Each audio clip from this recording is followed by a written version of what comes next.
சீனா இந்தியாட்ட தான் ரொம்ப பெரிய சிக்கலை தந்து கொண்டிருந்தது அப்படிங்கிறது நமக்கெல்லாம் தெரிஞ்ச விஷயம். சீனாவுக்கும் இந்தியாவுக்கும் பிரச்சனை, அது வழியாக நிறைய வீடியோ நம்ம பார்த்துட்டோம். அப்போல்லாம் நம்ம ஒரு விஷயம் சொன்னோம், கூடிய சீக்கிரம் சீனா ரஷ்யா கூட மோதுவதற்கான வாய்ப்புகள் இருக்குது. சீனா ரஷ்யா இந்த யுத்தம் நடைபெறும் போது அது ரொம்ப பெரிய ஒரு யுத்தமாக இருக்கும் அப்படிங்கிறத நம்ம சொன்னோம். சீனாவினுடைய வால்ஃப் வாரியர்ஸ் அப்படிங்கிறவங்க இருக்காங்க பாருங்க, அவங்க இப்போ புதுசாக எனக்கு இந்தியா கூட மட்டும் எல்லை பிரச்சனை கிடையாது, எனக்கு ரஷ்யா கூடயும் எல்லை பிரச்சனை இருக்கிறது, எனக்கு பூட்டான் கூடவும் எல்லை பிரச்சனை இருக்கிறது அப்படிங்கிற ஒரு விஷயத்தை இப்போது சொல்லி வருகிறார்கள். ரஷ்யா கூட இவங்களுக்கு என்ன வாய்க்கா தகராறு சீனாவுக்கு, அதை தான் இந்த ஒரு பதிவில் பார்க்க போகிறோம். அது மட்டும்தான் பார்க்க போகிறோமா? இல்லை, 21 நாடுகளுடன் சீனா எல்லை பிரச்சனையில் ஈடுபட்டிருக்கிறது, அதையும் பார்க்க போகிறோம். அன்பு தமிழஞ்சங்களுக்கு தமிழ் பொக்கிஷத்தின் வணக்கங்கள்.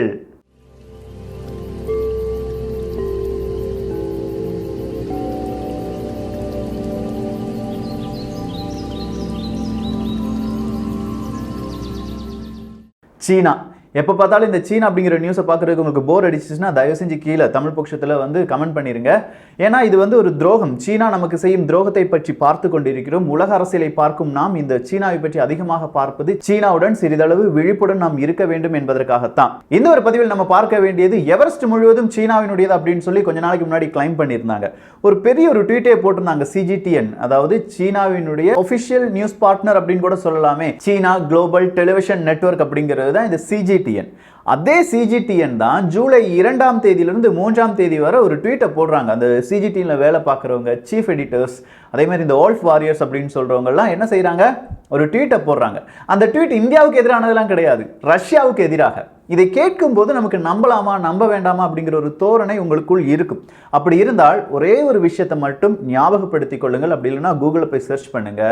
கிட்டத்தட்ட 1,60,000 சதுர கிலோமீட்டர் ரஷ்யா என்னுடையது அப்படின்னு சொல்லி சீனா சொல்லிக் கொண்டிருக்கிறது. 1,60,000 சதுர கிலோமீட்டர் இப்போதைய சீனாவினுடைய 1/3 பகுதி அப்படின்னு கூட சொல்லலாம். ஸோ அவ்வளோ நிலப்பகுதி ரஷ்யாவிடம் இருக்கிறது என்று சீனா சொல்லும் இந்த ஒரு காரணத்தை மையப்படுத்தி தான் இன்னும் 30 வருடங்களுக்கு பிறகு 2050, 55 இந்த ஒரு வருடங்களில் சீனாவுக்கும் ரஷ்யாவுக்கும் யுத்தம் வரும் என்று பலரால் சொல்லப்பட்டது. ஸோ சீனா ரஷ்யா நட்பு நாடுகள் தானே அப்படின்னு நீங்க கேட்டீங்கன்னா இல்லை, இங்க சீனாவும் ரஷ்யாவும் நட்பு நாடுகள் கிடையாது, நட்பாக இருக்கும் நாடுகளாக காண்பிக்கப்படும் ஒரு தோரணை நாடுகள். இதற்கு ரஷ்யாவினுடைய காரணம் என்ன அப்படின்னு கேட்டீங்கன்னா, ரஷ்யாவுக்கு மேற்குலக நாடுகள் பலவிதமான தடைகளை விதித்திருக்கின்றன. அமெரிக்கா தான் அதற்கு காரணம். அதனால ரஷ்யாவை எல்லாருமே பகைத்து கொண்டார்கள். சோ ரஷ்யாவுக்கு சில விதமான வேலைகள் ஆக வேண்டும் என்றால் சீனாவினுடைய நட்பு தேவைப்படுகிறது. சீனாவுக்கும் சில விதமான தேவைகளை பூர்த்தி செய்வதற்காக ரஷ்யா தேவைப்படுகிறது. அதன் காரணமாகத்தான் சீனா ரஷ்யா நட்பு நாடுகளாக இருந்து வருகிறார்கள். ஸோ சீனாவுக்கும் ரஷ்யாவுக்கும் 1,60,000 சதுர கிலோமீட்டர் பிரச்சனை அப்படின்னு பார்த்தா, அவங்க பார்டர் மட்டுமே எவ்வளவு இருக்கு அப்படின்னு கேட்டிங்கன்னா, ஒரு 4,000 கிலோமீட்டர் அளவுக்கு நீளம் கொண்டது தான் சீனா ரஷ்யாவினுடைய பார்டர். இந்த பார்டர், இந்த ஒரு விஷயத்தை பார்க்கறதுக்கு முன்னாடி இந்தியாவிலிருந்து, குறிப்பா சென்னையிலிருந்து ரஷ்யா வரை ஒரு கடல் வழி பாதையை அமைக்க வேண்டும் அப்படின்னு சொல்லியிருந்தாங்களே, சென்னை டு விளாடிவோஸ்டாக் அப்படிங்கிற இடம் வரை. ஸோ சென்னை டு விளாடிவோஸ்டாக் அப்படிங்கிற அந்த இடம் வரை எவ்வளவு கிலோமீட்டர் தூரத்தை நாம் பயணம் செய்ய வேண்டும் என்று கேட்டால் சுமார் 10,300 கிலோமீட்டர். எந்த வழியாக இந்த கடல் தளம் என்பது அமைக்கப்பட போகிறது, இந்த கடல் வழி என்பது அமைக்கப்பட போகிறது அப்படின்னு கேட்டிங்கன்னா, சி ஆஃப் ஜப்பான் வழியாக கொரிய தீபகற்பம் சென்று கடைசியா தென்சீன கடலில் இருக்கும் தைவான், பிலிப்பைன்ஸ் வழியாக சென்று நம்ம எங்க போய் அடைவோம், ரஷ்யாவினுடைய விளாடிவோஸ்டாக் அப்படிங்கிற ஒரு இடத்தை போய் அடைவோம். ஸோ ரஷ்யாவினுடைய விளாடிவோஸ்டாக் என்கிற ஒரு இடம் தான் இப்போது மிகப்பெரிய ஒரு பிரச்சனையாக சீனா சொல்லி வருகிறது. விளாடிவோஸ்டாக் என்பது ரஷ்யாவினுடையது கிடையாது, அது எங்களுடையது. ஸோ விளாடிவோஸ்டாக் அப்படிங்கிற இந்த இடத்தை பற்றி பார்ப்பதற்கு முன்பாக சேர சோழ பாண்டியர்கள், அதற்கு முன்பாக தமிழகத்தை ஆண்ட மன்னர்கள், இவர்களுடைய காலங்களுக்கு எல்லாமே நம்ம சென்றோம் என்றால் நம்ம இந்தியா அப்படிங்கிற ஒரு நிலப்பகுதியை மட்டுமே ஆண்டு வந்தோமா என்று கேட்டால் கிடையாது. நமக்கே தெரியாத பல இடங்களையும் பல கண்டங்களையும் ஆண்டு வந்தவர்கள் தான் தமிழ் மன்னர்கள். இது உங்க மனசுல அப்படியே இருக்கட்டும்.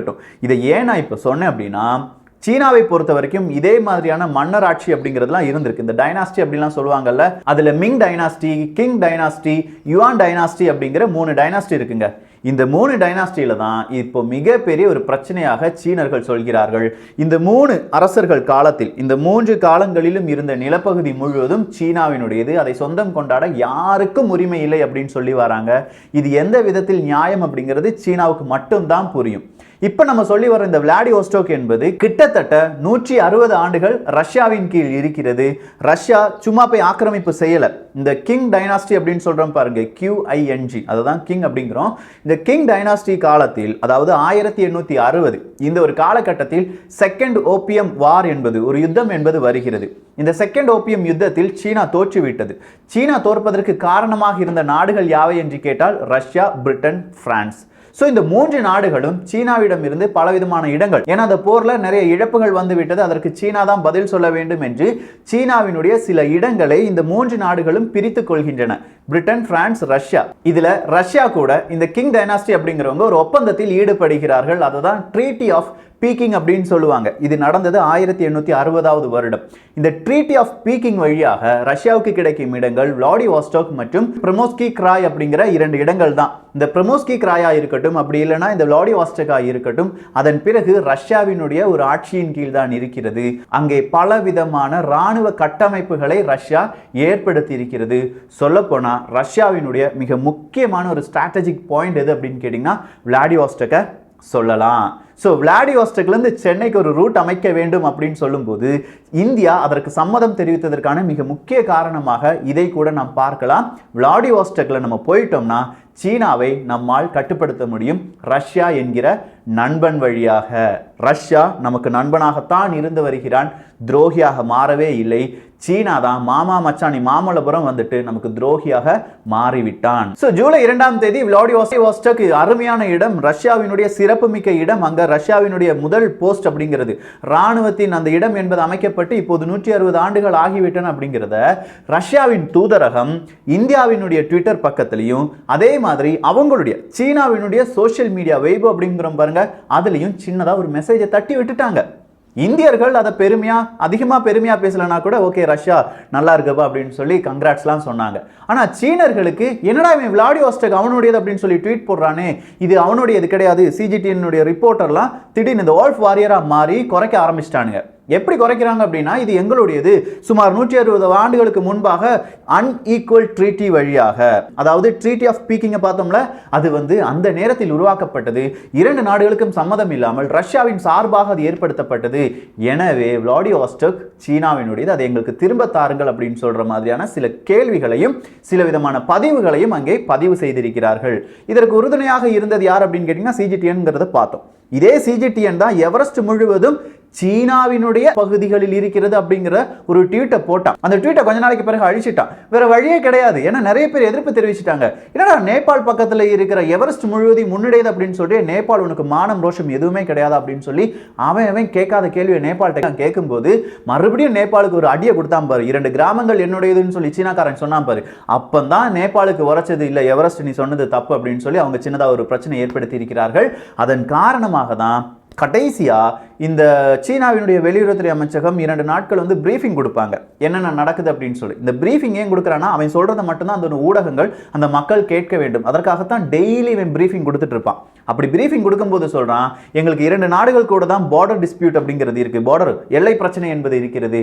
ஒன்று இந்தியா, இன்னொன்று நேபாள். ஆனால் நேபாள் கூட அவங்களுக்கு எல்லை பிரச்சனையே கிடையாது. ஆனால் ஏன் அந்த லிஸ்ட்டில் அவங்க சேர்த்தாங்கன்னே தெரியல. ஸோ இந்த 2 நாடுகள் கூட தான் இவங்களுக்கு எல்லை பிரச்சனை இருக்கா அப்படின்னு கேட்டால் இல்லையே. இப்போ புதுசாக ஜாயின் பண்ணது தான் ரஷ்யா, விளாடிவோஸ்டோக். அடுத்ததா ஜப்பான் கூட நம்ம கூட பார்த்தோமே ஒரு ஐலாண்டு தீவு செங்கக்கு. நல்லா யோசிச்சு பார்த்தா தமிழ் பட்சத்தில் வந்துடுச்சு, அந்த வீடியோலாம் வந்துடுச்சு. செங்கக்கு ஐலாண்டு என்னுடையது அப்படின்னு சொல்லி யார் போட்டி போட்டுட்டு இருக்கா?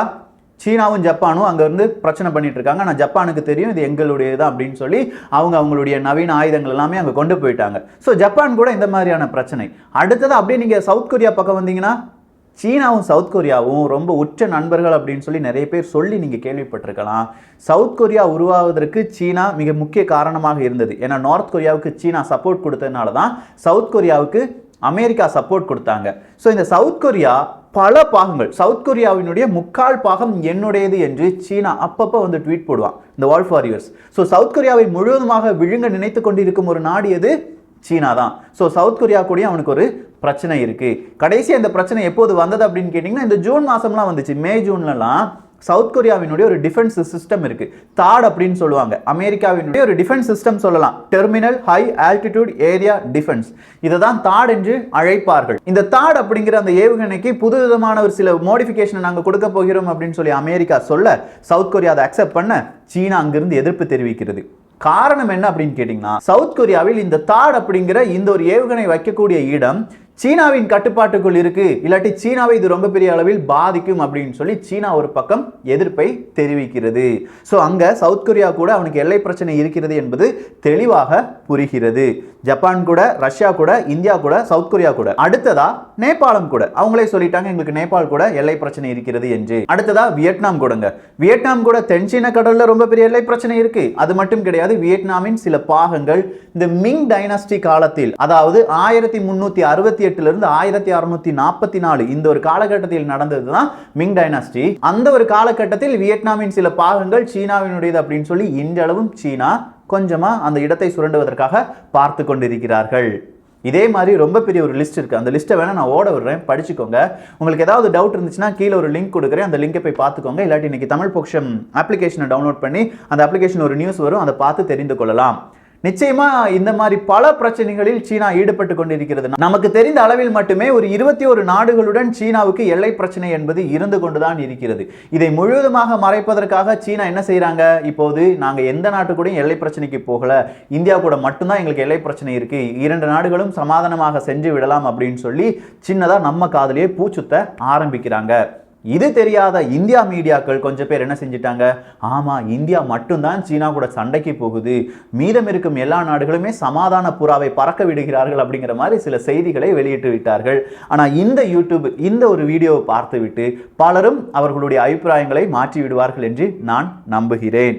நான் மறுபடியும் கேட்கிற ஒரே ஒரு விஷயம் இதுதான். சீனா, இந்தியா, பாகிஸ்தான், ஸ்ரீலங்கா, நேபாள், பூட்டான், இப்படி நம்ம நாடு, நம்ம நாட்டை சுற்றி இருக்கும் சில விஷயங்களை மட்டுமே அதிக அளவு இப்போது நாம் பார்த்து வருகிறோம். இது உங்களுக்கு போர் அடிக்குதா, இல்லை இந்த மாதிரியான செய்திகளை தெரிந்து கொள்ள நீங்கள் விரும்புகிறீர்களா, இல்லை இன்னும் கொஞ்சம் அட்வான்ஸ்டா சவுத் கொரியா, அப்படி அங்கே போய் ரஷ்யா இல்லாட்டி கனடா, இந்த மாதிரி பல விஷயங்களை நாம் தெரிந்து கொள்வதற்கான சில விதமான முயற்சிகளை நாம் எடுக்க வேண்டுமா? உங்களுடைய கருத்துக்களை மறக்காமல் இங்கே பதிவு செய்யுங்கள். இந்த ஒரு காணொலி பற்றிய உங்களுடைய கருத்துக்களும் இங்கே வரவேற்கப்படுகின்றன. எல்லோரும் தமிழ் பொக்கிஷத்தில் இணைந்திருங்கள். தமிழ் பொக்கிஷம் சேனலை சப்ஸ்கிரைப் செய்யாத தோழர்கள் தோழிகள் தயவுசெய்து சப்ஸ்கிரைப் பண்ணிக்கோங்க. நல்லதை பகிர்ந்து நல்ல சமுதாயத்தை உருவாக்குவோம். நன்றி, வணக்கம்.